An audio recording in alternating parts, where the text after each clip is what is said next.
What's up, guys? This is Clay. I am the president and owner of Thunder Laser USA, and I wanted to take a quick second today to talk about customer support.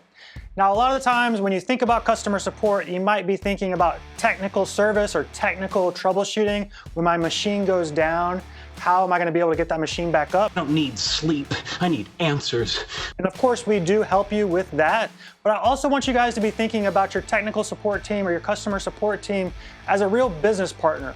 So we're here for you to help you learn new things in the software if you get stuck. If you have a team, if you buy a laser from a company that has a subpar customer support team, you're not going to get that true business partner relationship. We're here all the way from setting up your machine to training you on it, getting you through your first job, and then if it does go down, we're there to help you. Hi, didn't see you there. We've been here literally the entire time you have. So just keep that in mind, guys, as you're shopping for a machine.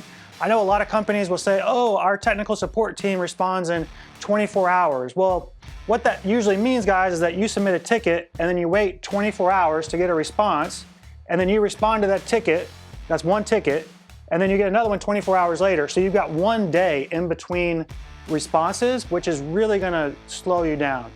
And another thing too, like a lot of our customers really like the fact that if they can't figure something out in Lightburn, or they just have a general question, it doesn't have to be that your machine goes down to reach out to customer support. So I want to help you guys utilize our support team. They're here for you every step of the way. They really are your true business partners. So just be thinking about that as you're shopping for a laser machine.